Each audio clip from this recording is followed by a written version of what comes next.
Hello, good morning बच्चों। गणित कक्षा में आप सभी का स्वागत है। पिछले भाग में बेटा हमने प्रश्नमाला 13.2 के प्रश्न नंबर 7 से लेकर 9 तक हल किया था। आज हम बात करेंगे बेटा 10वें प्रश्न की। और 10वां प्रश्न आपको बेटा स्क्रीन पर दिखाई दे रहा होगा। उसमें लिखा हुआ है बेटा, एक लैंप शेड को फ्रेम देख रहे हैं, इसे एक सजावटी कपड़े से ढका जाना है। इस फ्रेम के आधार का व्यास 20 सेंटीमीटर और ऊंचाई है बेटा 30 सेंटीमीटर। फ्रेम के ऊपर और नीचे मोड़ने के लिए दोनों ओर 2.5 सेंटीमीटर का अतिरिक्त कपड़ा भी छोड़ा जाता है। ध्यान कीजिए कि लैंप शेड को ढकने के लिए कुल कितने कपड़े की आवश्यकता होगी। तो यहाँ जो लैंप शेड है वो बेटा कुछ आपके पास बेलनाकार बना हुआ है। किस प्रकार का बना हुआ बेटा? बेलनाकार का बना हुआ है। ये है आपके पास लैंप शेड। लैंप शेड में इसने ये कहा है बेटा कि 2.5 सेंटीमीटर का कपड़ा अतिरिक्त छोड़ा जाता है। किसके लिए? ऊपर और नीचे मोड़ने के लिए। ऊपर और नीचे मतलब यहाँ पर आपको 5 सेंटीमीटर कपड़ा दिखेगा बेटा। यहाँ से 2.5 सेंटीमीटर का कपड़ा आएगा। इसी प्रकार नीचे भी 2.5 का आएगा, लेकिन इसकी लेंथ कितनी है बेटा? इसकी 30 सेंटीमीटर। और इसका जो आधार है, आधार का व्यास कितना है? 20 सेंटीमीटर। ठीक है, तो आधार का आपके पास क्या दे रखा है, इसका हल देखते हैं बेटा। हल, फ्रेम के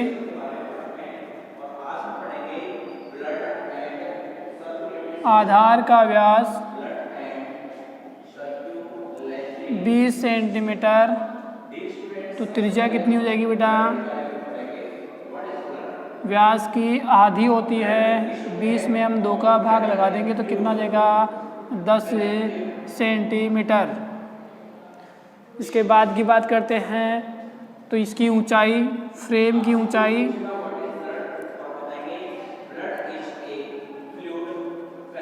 ऊंचाई है आपके पास h, वो है बेटा 30 सेंटीमीटर। अब यहाँ पर थोड़ा सा ये आगे दे रखा है बेटा, फ्रेम के ऊपर और नीचे मोड़ने के लिए यदि फ्रेम के ऊपर व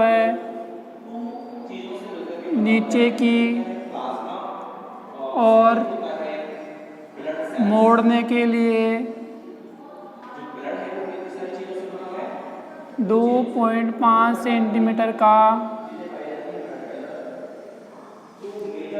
अतिरिक्त कपड़ा छोड़ा जाना है या छोड़ा जाता है। इसलिए फ्रेम की ऊंचाई 30 प्लस 2.5 प्लस 2.5 बराबर हो गया बेटा 35 सेंटीमीटर। वो इसलिए हो गया क्योंकि यहाँ से यहाँ तक जो फ्रेम था उसकी हाइट है बेटा आपके पास 30, 2.5 सेंटीमीटर का ऊपर कपड़ा भी होना चाहिए इसको मोड़ने के लिए। तो ये 2.5 यहाँ पर है। सेम इसी प्रकार 2.5 सेंटीमीटर का कपड़ा यहाँ भी उसने काम में लिया है। उसको आप ऊपर और नीचे के जो आधार है उस पर मोड़ने का के लिए अतिरिक्त छोड़ा जाता है। तो इसकी कुल ऊंचाई कितनी हो गई बेटा? 35 सेंटीमीटर। अब आवश्यक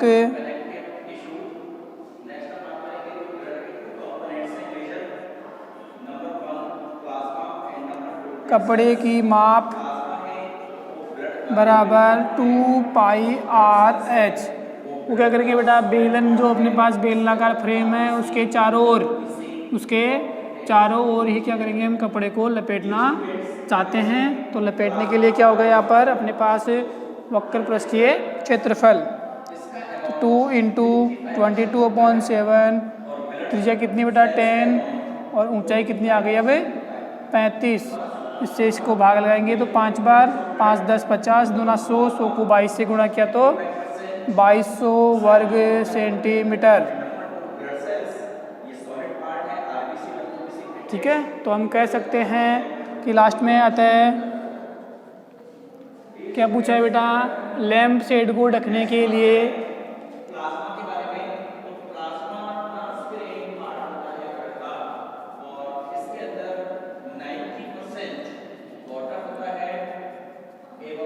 कुल कितने कपड़े की आवश्यकता होगी, तो कुल 2200 वर्ग सेंटीमीटर कपड़े की आवश्यकता होगी। कपड़े की आवश्यकता होगी। ये था आपके पास बेटा प्रश्न नंबर 10, जिसमें आपने अलग से काम क्या किया बेटा, ये अतिरिक्त वाला। यहाँ पर आपके पास जो हाइट थी 30, वो एक्चुअल में कितनी बन जाएगी बेटा आपके पास 35 सेंटीमीटर। यही भी इस प्रश्न में बेटा की एक खास बात थी, आपको हाइट क्या करनी पड़ेगी बेटा, इसको और जोड़नी पड़ेगी। अब बात करते हैं बेटा हम प्रश्न नंबर 11, जो आपको स्क्रीन पर दिखाई दे रहा है बेटा, और उसमें आपको लिखा हुआ है कि किसी विद्यालय के विद्यार्थियों से एक आधार वाले बेलनाकार कलमदानों को गत्ते से बनाने और सजाने की प्रतियोगिता में भाग लेने के लिए कहा गया। प्रत्येक कलमदान को 3 सेंटीमीटर त्रिज्या और 10.5 सेंटीमीटर ऊंचाई का होना था। विद्यालय को इसके लिए प्रतियोगिता को गत्ता देना था। यदि इसमें 35 प्रतियोगिताओं ने भाग लिया तो विद्यालय को कितना गत्ता खरीदना पड़ा होगा। तो इसकी हमें पता होना चाहिए बेटा। तो देखें यहाँ पर इसने यहाँ पर बोला है बेटा एक आधार वाले बेलनाकार कलमदान।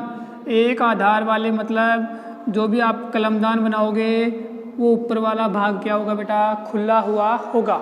खुला हुआ होगा तभी आप उसको कलम डाल सकते हैं बेटा। इसका क्षेत्रफल क्या होगा, क्योंकि इस प्रकार की जो डायग्राम है एक बेलनाकार गत्ता बनाना था, तो उसके लिए आपको भाग दे दिया बेटा कि 3 सेंटीमीटर। तो इसकी त्रिज्या है यहाँ से यहाँ तक 3.5 सेंटीमीटर त्रिज्या है 3, और ऊंचाई कितनी बेटा 10.5 सेंटीमीटर,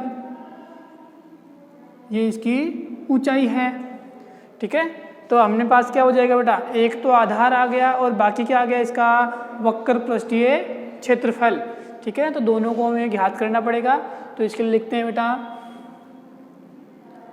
एक आधार वाले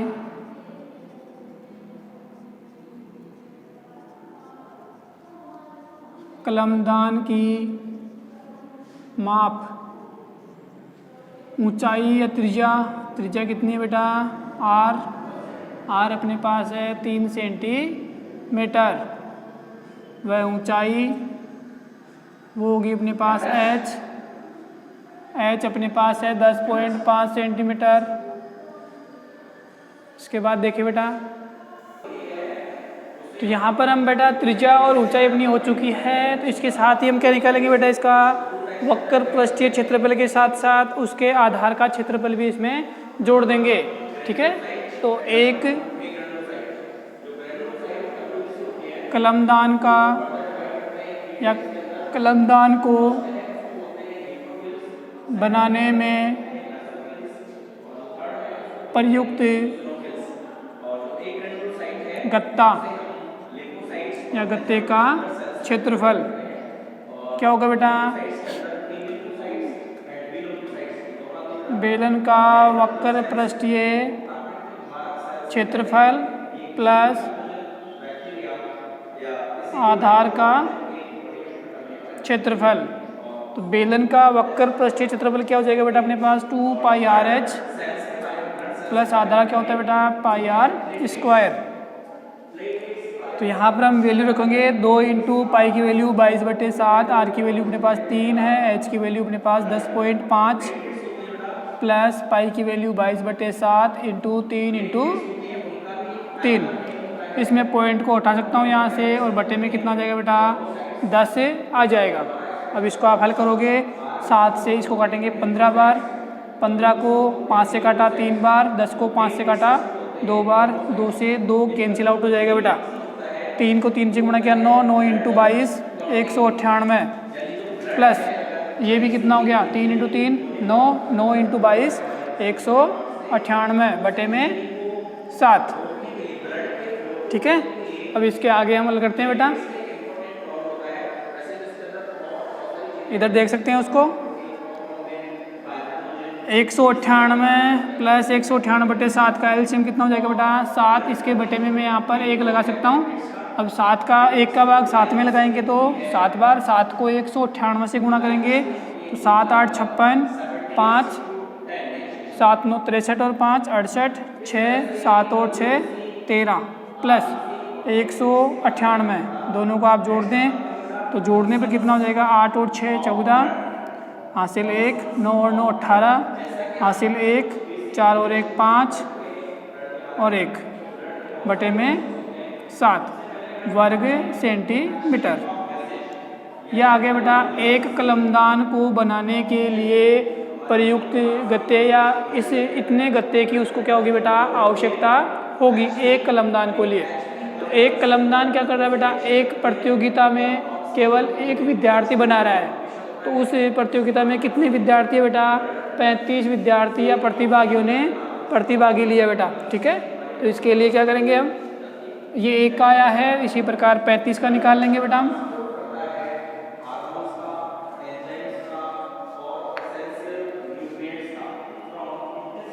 इस प्रकार के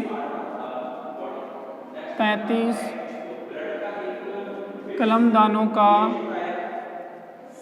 क्षेत्रफल वो कितना होगा बेटा 1584/7 इंटू में 35। 35 को 7 से काटा 5 बार, 5 को इससे गुणा करेंगे 5 चौका 20, 2 5 8 40 और 2 42, 4 15 पंजे 75 और 4 79 वर्ग सेंटीमीटर। तो हम लास्ट में कह सकते हैं अतः 35 प्रतिभागियों के लिए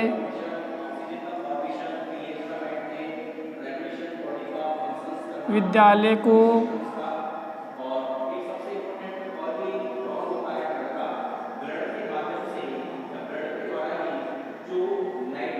विद्यालय को 7920 वर्ग सेंटीमीटर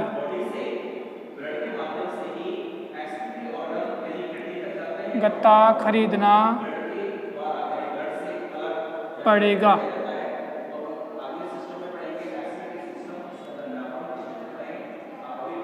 ठीक है बेटा, ये आपके पास हो गया है।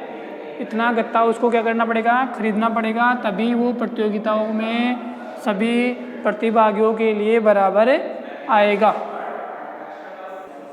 ये अपना अध्याय बेटा 13.2 खत्म हो चुका है। अब आगे हम पढ़ेंगे 13.3 जो हम अगले भाग में बताया जाएगा बेटा आपको। उसके लिए आप तैयार रहे, पहले से उसकी तैयारी कर लें और उसके जो सूत्र है शंकु के बारे में बताया गया है तो उनको आप देखने का प्रयास करें बेटा।